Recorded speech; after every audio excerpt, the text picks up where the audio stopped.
Magandang umaga po sa bawat isa sa inyo. Welcome back to our 365 Bible verses everyone should know. Gusto ko lang pong batiin yung ating mga taga-subaybay, mga followers ng ating Panginoon Jesucristo sa UAE. Isang katunayan na yung Ebanghelyo ng Panginoon Jesucristo ay patuloy na lumalaganap.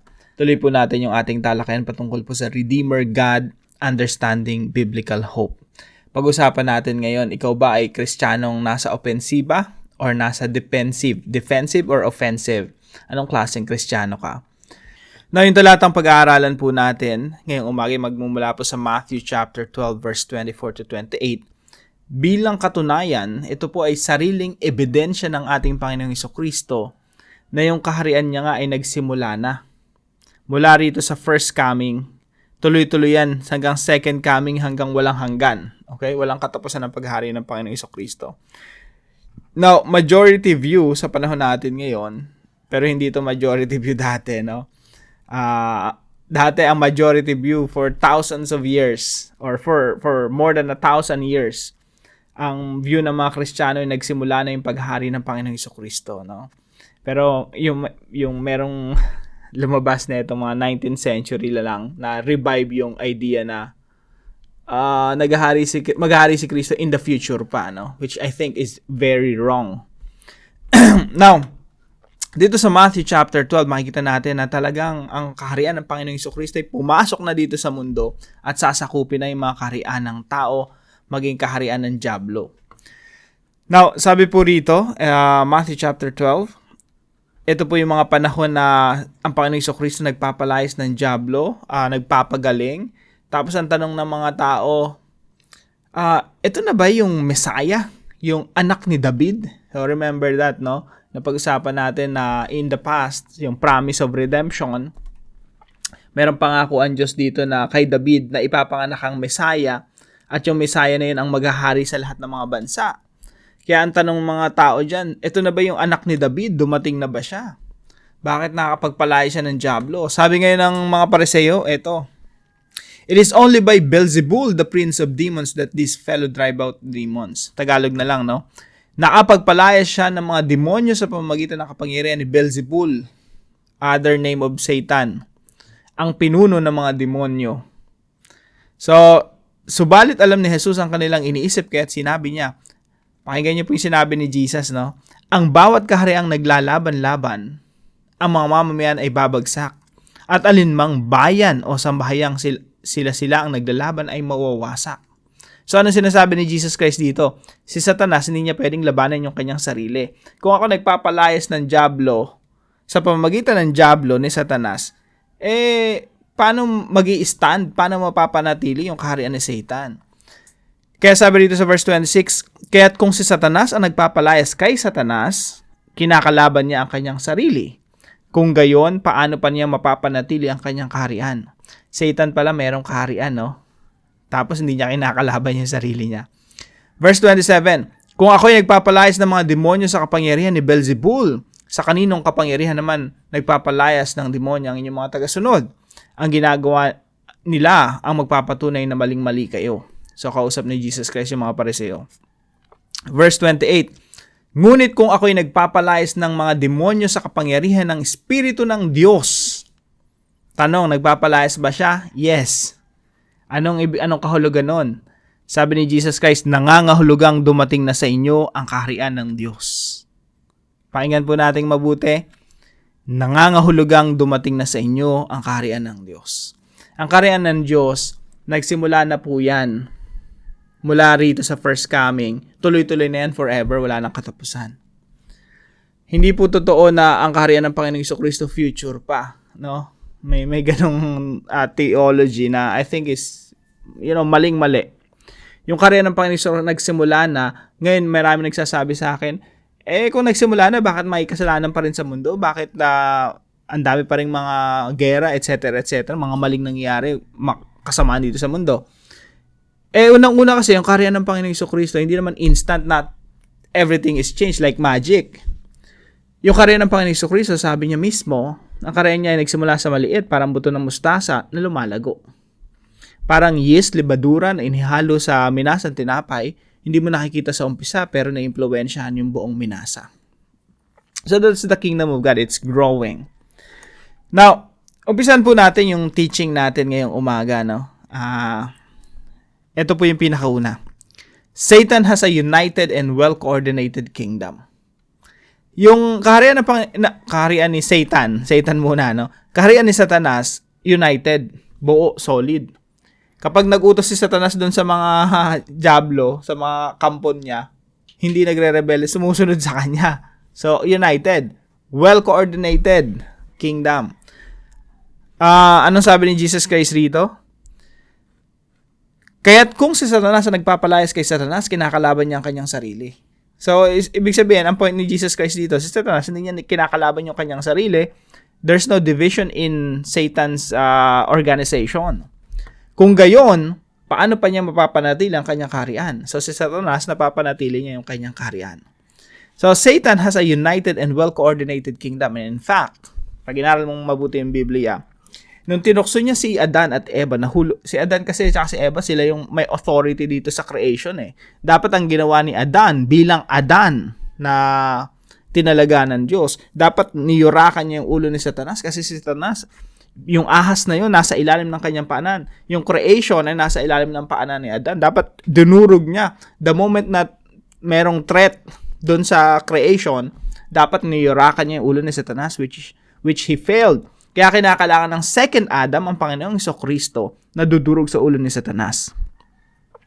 Now, ever since natukso ni Satanas si Adan at Eva, siya na yung naghari dito. Lahat ng mga bansa kay Satan na yan, no?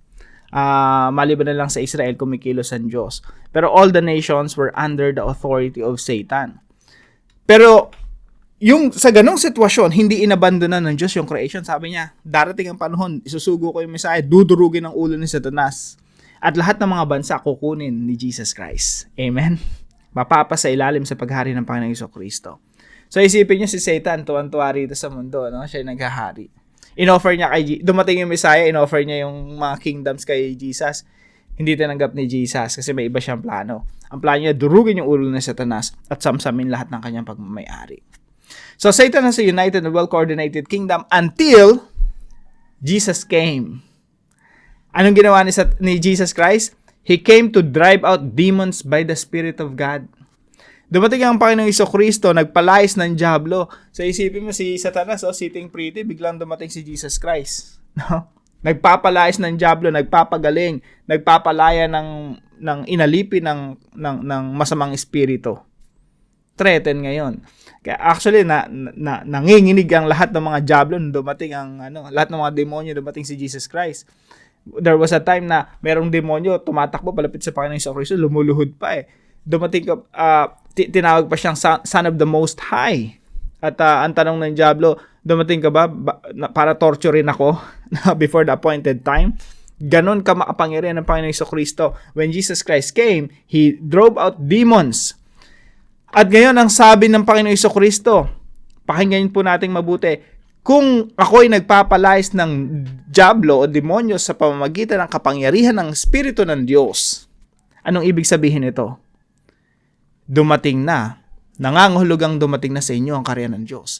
Ibig sabihin dito sa creation na pinaghaharian ni Satanas, dumating na yung kaharian ng Diyos para durugin ang ulo ni Satanas at samsamin lahat ng mga bansa sa ilalim ni Satanas at ilipat sa kaharian ng Panginoong Jesucristo.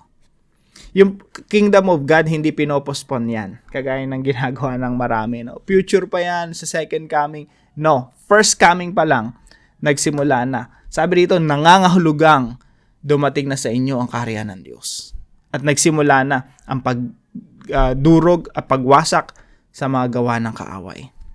So point number 3, the kingdom of heaven has already come and is subduing the kingdom of this world. Ang kaharian ng langit ay dumating na upang sakupin ang kaharian ni Satanas at ang mga bansa dito sa mundo. So, base sa ebidensya na binatawan ng ating Panginoong Jesucristo, if I drive out demons by the finger of God, sa ibang sulat ng mga gospel writers, no? If I drive out demons by the finger of God, or if I drive out demons by the Spirit of God, then the kingdom of God has come upon you. Dumating na ang kaharian ng ating Panginoong Jesucristo. Sinasakop na ang kaharian ng Satanas at kaharian ng mga tao. The kingdom of heaven has already come and is subduing the kingdom of this world. Now, ano po ang application natin dito? Number 1, beware of Satan's organized attack. Kaya minsan mararamdaman natin parang very organized yung pagkahulog natin sa kasalanan. Talagang well-planned, no? Though, I believe most of our sins came from our evil thoughts, evil hearts, no? Hindi lahat ang sisi kay Satanas. But I also believe na yung diablo meron na yung panunukso na ginagawa sa atin. Number 2. So, number 1, no? Beware of Satan's organized attack. No? Just be aware of that. Si Satan organized, discipline, no?